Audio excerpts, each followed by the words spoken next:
This isn't a confession. You can't prove a damn thing, so don't even try. I'll deny it to my grave. I'm on my third drink for the evening anyways. You can't trust the word of a drunken man. That's when I start to feel anything these days, the third drink. Sometimes it takes 4, but usually 3 will do. It's the same cycle every night for weeks now. I drink, then I start to feel, then the fear comes over me, then I drink some more until I pass out. Wake up, slog through the day, keep my head down, keep my chin up, don't draw anyone's attention. Go home, repeat. One night a few weeks back there was a man at my door. I answered it, wondering what in the devil he was doing there at that time of night. I live at the end of my street, and there's no one around for quite a ways, and even the evangelicals that comb the neighborhood rarely make it all the way out to my house. "Help me," he gasped, his blood-flecked lips quivering in the rain. His forearm was badly broken, bits of bone sticking out through the skin. He was pale and drenched, the rain and blood dripping steadily from his haggard frame, pooling on my porch beneath him. "There's been an accident. I need help," he winced. "Can you help me?" I nodded, dumbly, shocked at his state, then ran inside looking for my cell phone. But by the time I got back to the door with it, he was gone. The only sign of him a trail of splattered red leading down my front steps and out into the front yard. I stood there, shocked for a moment, and then I put the phone away, slammed the door, and locked it. I don't know why, I was just scared, frightened by the whole affair. And some part of me, some damn selfish part of me, kept saying it's okay, it's someone else's problem. He's gone, forget about it. So I poured myself a drink to ease my nerves, and then another. A few drinks later, I had forgotten all about him. And a few drinks after that, I drunk myself to sleep. I woke up with my head throbbing. I'm not a heavy drinker. Well, used to not be one anyways. I stepped outside and noticed that there was no blood on my porch and breathed a sigh of relief. Maybe the rain washed it all away, I thought, or maybe it hadn't happened at all. I went to work nursing my hangover, but I made it through the day. Came home, tried to relax. I'd slept poorly the night before and my day took what energy I had left, so I decided early in the evening to call it a night.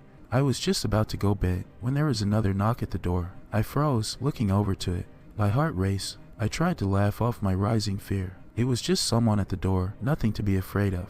But as my hand reached for the knob, I heard his voice, the same quaking shudder of a voice from the night before. "Help, I need help." I stood stone still as he pounded on the door. "God, it hurts," he shouted. "Please, why won't you help me?" I put my back to the door, bracing it, squeezing my eyes shut. This isn't real, I thought. It can't be. And after a few seconds, the knocking stopped and it was quiet. I flung open the door, but there was no one there, no trace of blood or sign of his presence. Unsettled, I shut the door, locked it, and reached for a bottle. And so it went, for 4 more days, each night the same, the knocking, the horrible man at my door, the cries for help. And each night, I secured the door and waited until it stopped, then drank myself into oblivion. By the 7th night I'd had enough. I made a stiff drink as soon as I got home, and then another after that one. I had thought of nothing but the events of the previous week that day. So naturally I was anticipating the knocking when it came again that night, confirming my paranoid fears. I was waiting for it.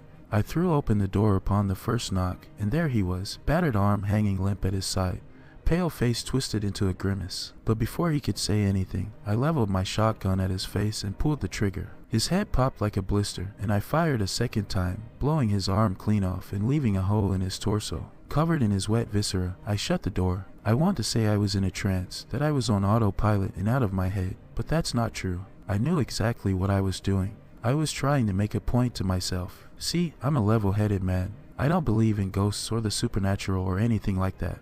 We live in a rational world, and I damn well wasn't going to sit back and let my head play tricks on me without fighting back. They say blood is hard to wash off, but it's not true. His blood washed right off of me. One shower later, I was good as new. So when I finished cleaning up and calming down and went back to the front door, I likewise expected there to be nothing there, as there had been no trace of him left from the previous nights. I couldn't believe it when I opened the door and his remains slumped inside like a sack full of me. I reached down and poked the corpse. It was solid. The porch was covered in blood and gore. Once more I panicked, and this time I did go into a sort of trance. The hours passed in a blur as I dragged the body around to the back of the house, dug out a shallow grave, cleaned off the porch as best I could, and took another shower. And then I made another drink. Tomorrow, the knocking would come again, I was sure. I hadn't just killed a man and buried him in my backyard. When I got home the next evening, I sat and waited anxiously. Any moment, the knock would come, the man would again be at my door, waiting for me, asking for help.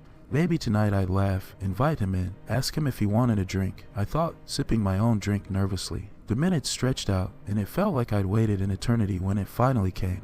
The knocking. I breathed a sigh of relief as I rushed to the door, but it wasn't the man from the previous nights. It was the police. The car had gone off the road the night before. They wanted to know if I'd seen anyone. Maybe it was my drunken state that allowed me to lie so convincingly, but after telling them I knew nothing of it, they bid me a good evening and left. My pulse pounded in my head. This couldn't be happening, I thought.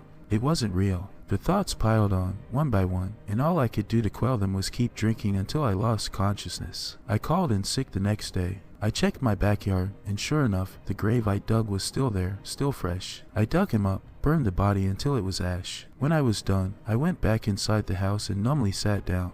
And since then, I can't feel anything. Not until I drink. Usually 3, sometimes 4. And it's only then that I start to feel it, the fear. See, I'm not afraid of ghosts. I don't believe in them. I've never believed in them, probably in part because I was raised by my heavily superstitious mother. She made her living as a psychic, telling fortunes. She claimed that she had the sight, that she could see a person's fate before it happened, and she had a steady stream of gullible clients that kept a roof over our heads and food on our table. So I didn't make a big deal out of it, but like any kid, I rebelled against her and her beliefs. And when I left home, I found plenty of support for that rebellion. Psychics aren't real, right? No one can see the future, right? 'Cause now I'm afraid my mother wasn't faking it, that she really could see the fate of all those people who came to her. And I'm afraid, I'm so terribly damn afraid, that now I can see it too.